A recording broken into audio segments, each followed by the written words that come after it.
Hi everybody, Dan Illman, Mike Beer. Special coverage of the 50-cent late pick 4 on Florida Cup Sunday at Tampa Bay Downs. 2 stakes races part of this sequence. It's all about the Florida breds at Tampa Bay on Sunday. We'll kick things off with race number 9 at 7 furlongs, the $100,000 Sophomore Fillies Stakes. The one they're all going to have to beat, in my opinion, Mike's the number 7, Our Angel Caitlin. She is brilliantly fast, and last time when stretched out around 2 turns, they decided not to utilize her speed. Yeah, I guess that was in a race that ended up being won by a gate-to-wire. Wire to wire, of course. That's how that usually happens. I mean, all I can surmise from that is they were concerned about her getting the mile in 40 yards, and so they didn't want to burn her up early. And I think it kind of blew up in their face, although she did get a placing in that race. The turn back really worked for her sprint form. Is all you got to do is pull a set of PPs. Her sprint form is very good. There is speed in this race, but you can certainly make the argument that Our Angel Caitlin is the speed of the speed, and something tells me no rating this time around for Our Angel Caitlin. She's going to be sent. The 7 isn't an issue. Let's throw up your pick 4 Ticketmaker sequence. Just with the first leg, the Sophomore Fillies Stakes, you're going to use Our Angel Caitlin. Yeah. You're also going to use Kieran McLaughlin's number 5, Sadie Be Good, who is on the chase in a race that's come back pretty good so far. Galia for Todd Fletcher, I think, just won the Sunland Oaks. Yeah, that's a pretty strong race that she was chasing the pace in last time. I think you could make a pretty strong argument that Our Angel Caitlin could be the only A in this race. I think she's going to be pretty hard to beat, but I'll give Sadie Be Good a chance to get there with her as well at a better price, hopefully. Her last race is fine against a good field. I liked her win 2 starts back. She blew that field out. She was way against an inside speed favoring track in her debut.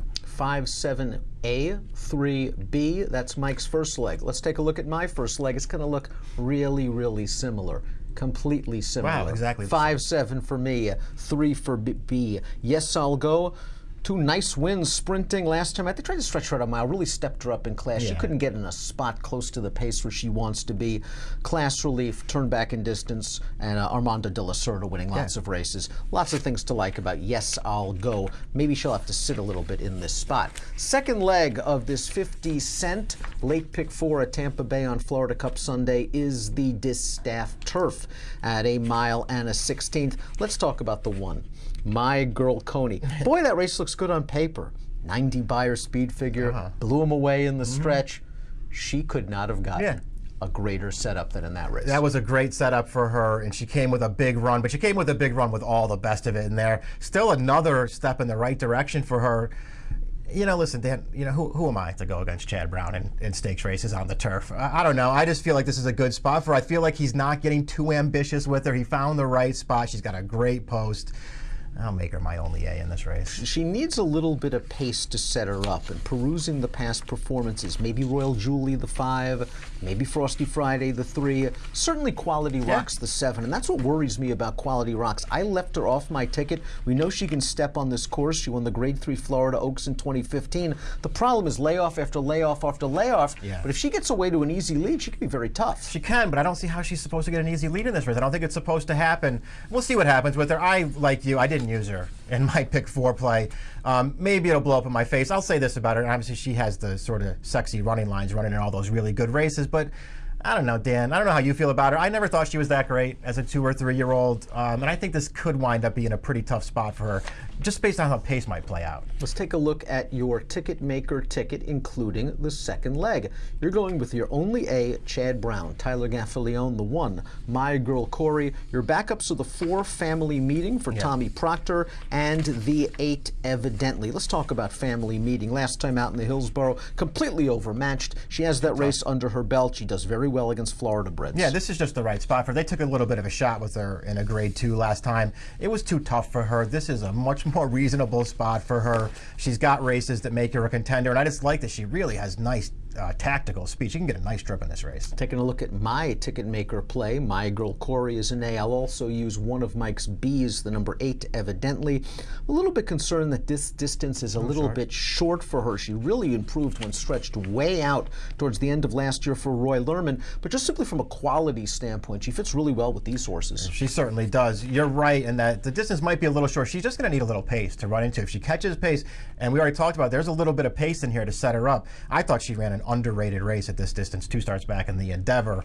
Just needs a trip and a little bit of pace. She can beat this field. 2 down, 2 to go in the late pick 4 on Florida Cup Sunday at Tampa Bay Downs. Race number 11, a condition claimer, and 1 mile on the turf. The number 1, Cincy Bell. Lots of angles here for a very good trainer, Arnaud de la Cour. Plunging in class, Lasix on, Leperoux on. Yeah, I made her one of my A's for all of those reasons. She's a very logical horse in here, probably at a relatively short kind of price in here, but I won't be getting knocked out of the pick 4 by her. I did make her co-A in my pick 4 play with the 8, though, Any Given Trace. I think that's a horse worth some consideration as well. Let's take a look at Mike's Ticketmaker play, race number 11, the 3rd leg of the 50-cent pick 4. The 6, Any Given Trace, is an A. Very logical horse for Tom Proctor. Seems to be in good form and perhaps rounding back to the best form. The 2, Trade Show, beautiful pedigree. Giants Causeway says the family is seeking the gold, one of your all-time favorites.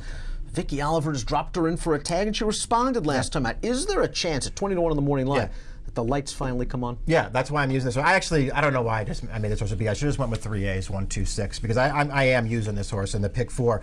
And I just remember, going back to early in her career, she started out like she was going to be okay. Her debut was sort of a sneaky good effort. She looked like she needed it. And then I don't know what happened. They kept running her back in races that were obviously turned out to be too tough for her, but so she would show a little speed and then stop, and then they tried to take her off the pace, and that didn't work out. They finally got her in the right race last time. She responded. I think she's a dangerous horse in here at a price. I'm going to use her in the pick 4. Let's take a look at my pick 4 with the 3rd leg included. Same A's as Mike. The 1, Cincy Bell, arguably the horse to beat. She can be her own worst enemy. It's up to Leperoux to get her to settle because she will pull very hard in the early portion of her races. Any Given Trace, again, rock solid from a fig standpoint. Fits right there. My B is the number 5, Renee's Cat, another horse that's right there. And 2 starts back, she was in an open $25,000 claimer, albeit against 3-year-olds. She's going to have to take on older horses in an early juncture of the season, but she's got good tactical speed, and maybe she'll be in front when the field swings into the stretch. My deep backups, just in case. The 7, Gold Rush Cat, whose dam won on turf, so there's a little bit of grass pedigree here. The 8, Deputy Dora, whose turf races was facing, I think, better horses. India Montuana, Queen Del Val, down at Gulfstream Park. She might be sneaky off a layoff at a bit of a price, 15 to 1 on the morning line. Here's the anchor leg, race number 12. It is another condition claimer, but this time on the dirt at 6 furlongs. And I'm very curious to see where you go in here because I have a feeling we might diverge. Yeah, it'll be interesting. I don't know what you did in here either.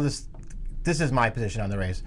The known quantities in this field, the Dr. Smooths, horses like that, the Brother Freds, they're all yours. I don't want those horses. I'm going to take the sort of new faces in here. Toll the Bell, who's making his dirt debut in this race for a very good trainer and who has shown speed at times.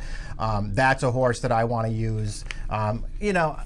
We'll see what happens with some of these other horses in this race, but I just sort of felt like Dr. Smooth, can he win? Yeah, he can win. 1 for 25. I don't need that horse, Dan. Let's take a look at Mike's completed Ticketmaker ticket with the anchor leg. He's got the 7, Toll the Bell. First time for Jason DaCosta, a good trainer. First time dirt, certainly he's got the dirt pedigree. The 9, Cash Munnings. First time for Maria Bowersock, who said he got nothing but live horses at this meet. In other words, getting back to dirt. And I think this is the dirtied up one, the one with synth lines. This horse doesn't want synth. He's run some very good races on dirt. Your backup's the 4, Abide By Me, also very lightly raced. Super Bow, I think, is very interesting as well. We'll talk about him a little bit as we take a look at my ticket. Now, you knocked Dr. Smooth a little bit. Oh, you got Dr. Smooth. Dr. Smooth's win at Indiana Grand 3 back was a pretty good effort. 62 buyer, certainly over par here. Churchill Downs, I'm going to make the argument the 8-2Ls at Churchill Downs slightly better than the ones at Tampa Bay. I don't love Dr. Smooth, but I'm using him with Rattlesden, who I think is going to run a big race. Yeah, that might be true. The other thing that I just didn't love about Dr. Smooth, are you at least a little concerned that he's not much of a sprinter? I don't really like his sprints that much.